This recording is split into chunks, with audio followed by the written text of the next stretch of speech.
Okay, what's up YouTube? Your boy ChasmRift here, and we got ourselves a new video. Before we get started, this is not about the national deck, so stop. Just stop.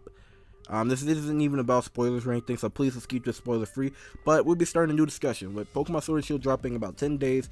Figure I'd drop some of these videos that I had in mind, and this is basically gonna be me going over some of the battle mechanics and features that have been introduced since Gen 6 and 7 going into Gen 8.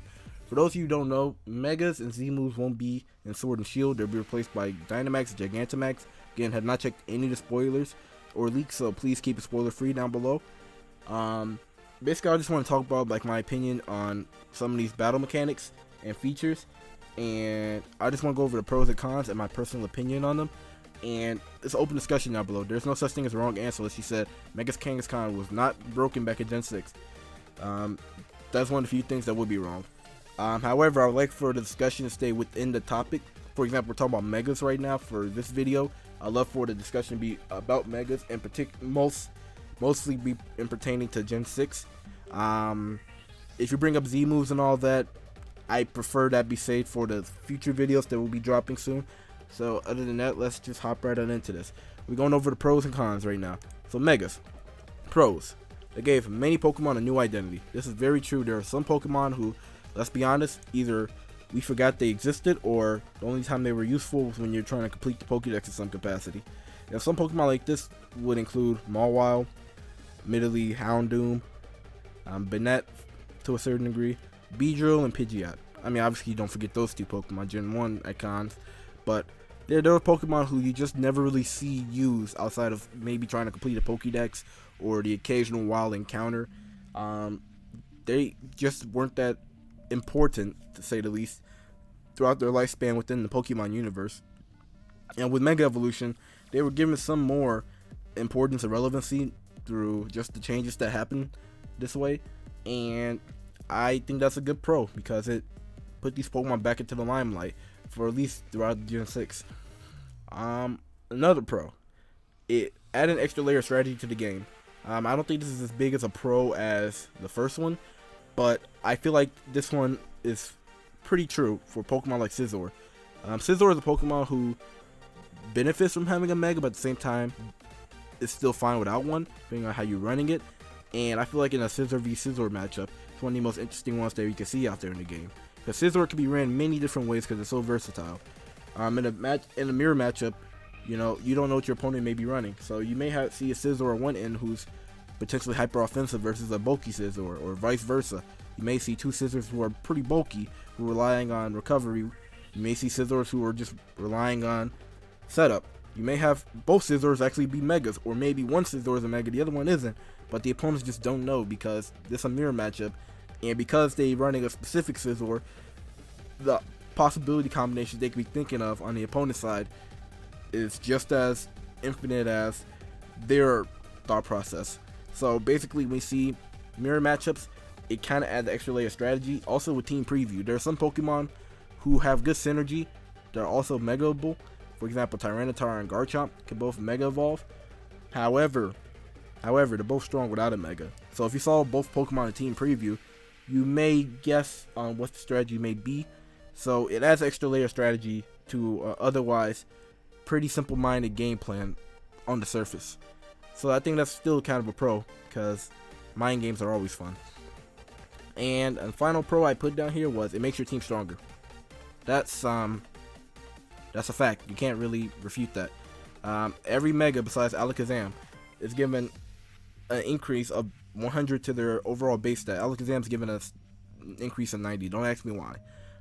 That is a proven fact. You can't really debate that. It's in the game code.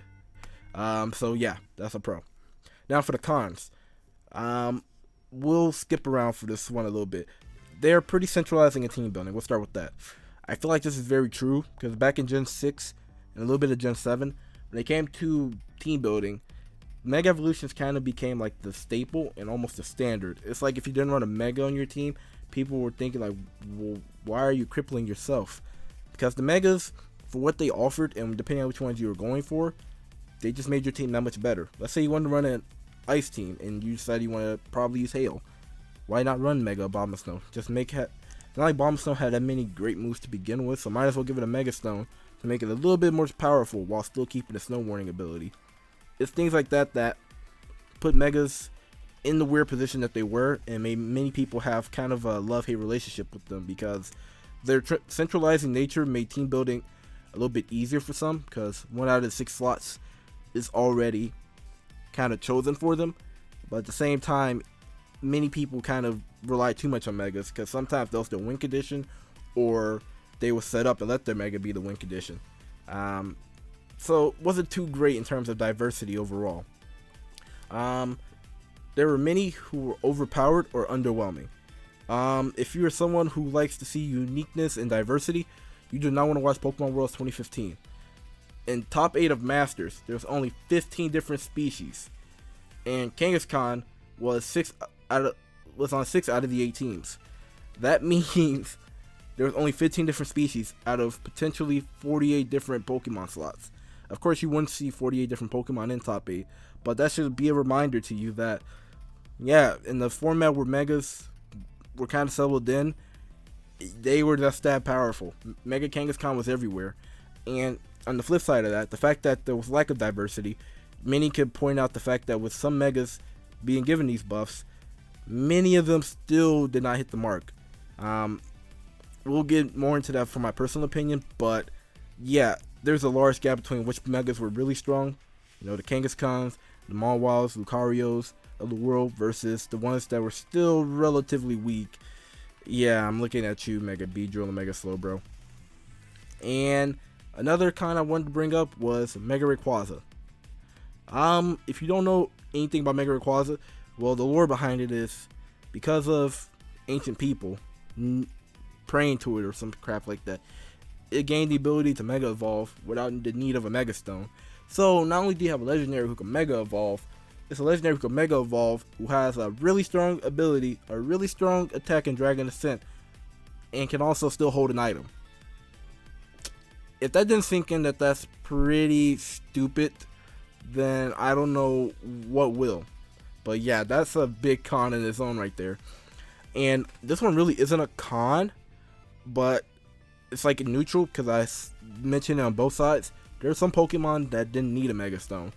That's not to say like, oh hey, you know, this is a waste of a slot for some Pokemon. It's just, well, some of these Pokemon were really strong without them, and I think it's just a testament to their natural strengths. Pokemon like Garchomp and Tyranitar, they didn't really gain much that would make them like stand out compared to their non-Mega counterparts. Like Garchomp didn't get insane ability stronger than Rough Skin or Sandvale, and Tyranitar still has Sandstream, so why Mega Evolve when you can just use, you know, Smooth Rock?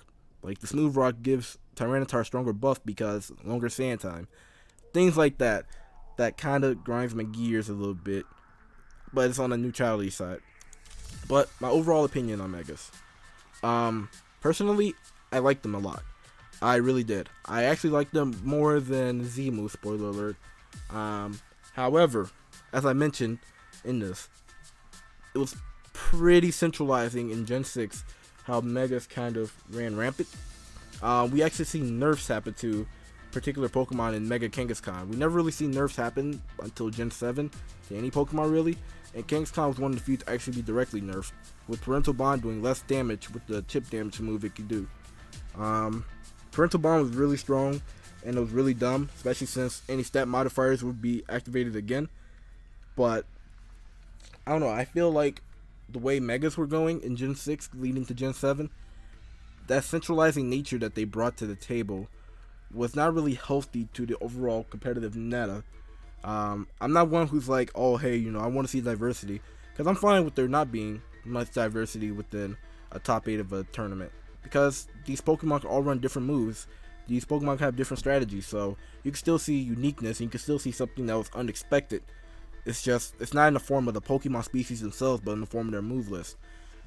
I just feel like the Megas themselves, the way they worked, and how for some Megas that were really strong, you sacrifice just the item slot for them to be strong, versus, you know, building a completely different team just to find your proper win condition. So personally, I feel like the game will be a little bit healthier without them around. especially after we break down some of the other stuff, because it's all going to tie together at the end. I understand why we wouldn't have megas anymore. I'm not speaking for Game Freak to any capacity. I'm just speaking on my opinion. Like, personally, I wouldn't get rid of megas if this was my way of, balancing the game. I don't know what their decision is for balancing the game. I don't know if this was a byproduct or this is planned from day one. But if you ask me, from looking at it from both a competitive nature, both spectator and as a player, I see why megas are gone. And the centralized nature of them is pretty much the big one for me as to why they were taken out. I want to thank you guys for watching this video. Hopefully you guys can share your thoughts and opinions down below. If there's any valid points I missed in terms of the pros and cons, I'm definitely down to hear it down below. Other than that, I want to say, yeah, I feel that megas, they aren't as powerful as they used to be since Gen 7 started up. But yeah, in terms of how centralizing they can be, especially when there's good combinations and good ideas, it's pretty obvious why anybody would not like them in a giant format. Other than that, I'm about to get out of here, guys. The gates feel open. I guess I gotta close them. Love to hear your opinions down below and interact with other people.